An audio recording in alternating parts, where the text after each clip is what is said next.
Hey tout le monde, c'est Mister Mumu et j'espère que vous allez bien.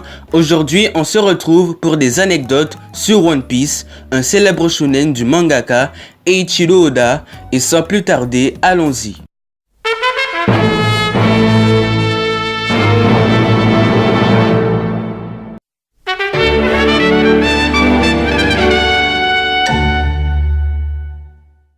À la base, Eiichiro Oda avait prévu de travailler 5 ans sur son œuvre One Piece.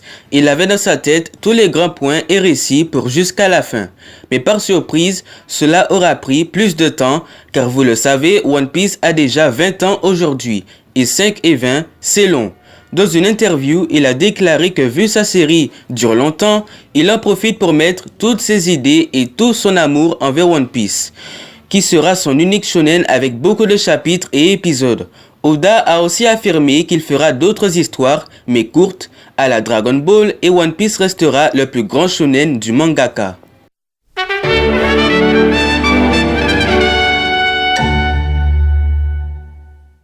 Barbe Blanche, selon Oda, a été inspiré d'une personne qu'il voyait tout le temps assis au fond de bar avec son appareil respiratoire. Cet homme passait du temps à boire du saké et racontait des histoires de guerre.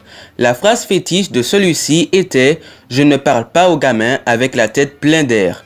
Et oui, j'ai dit « c'était », ce qui veut dire que cet homme est mort vers 2007.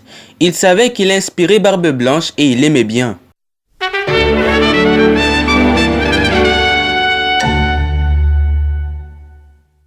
Vous savez, ce Ryuma qu'on a rencontré dans l'arc Thriller Bark est inspiré d'un samouraï, un héros de l'œuvre Monster écrit par Oda lui-même. Ryuma était un vagabond qui avait un peu la facette à œil de faucon et d'un dragon.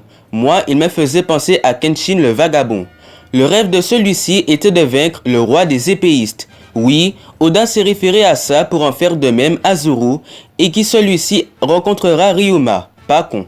Ce qui est aussi surprenant est quand Zoro bat Ryuma avec une attaque en forme de dragon, faisant référence à Monster.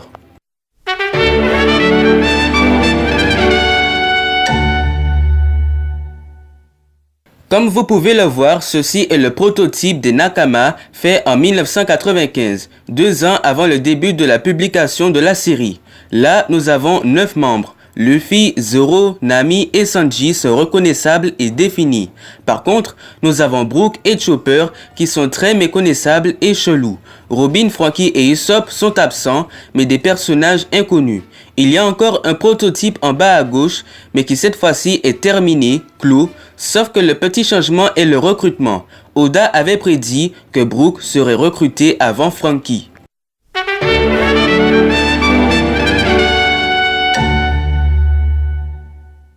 Oda avait imaginé Vivi comme étant agent de Baroque Works et sans d'autres statuts. Mais c'est après quelque temps que quand il dessinait la princesse avec les cheveux détachés, qu'il s'est dit qu'il ressemblait à une princesse et a trouvé une idée en disant « Et si Vivi était princesse d'Alabasta ?» Et c'est là que tout a commencé, l'arc d'Alabasta et la princesse Vivi. Voilà les potos, c'était les anecdotes sur One Piece et je vous préviens qu'il y aura d'autres vidéos sur ce shonen bientôt. Voilà, si vous avez kiffé, le pouce bleu, le partage et l'abonnement. Peace, matane.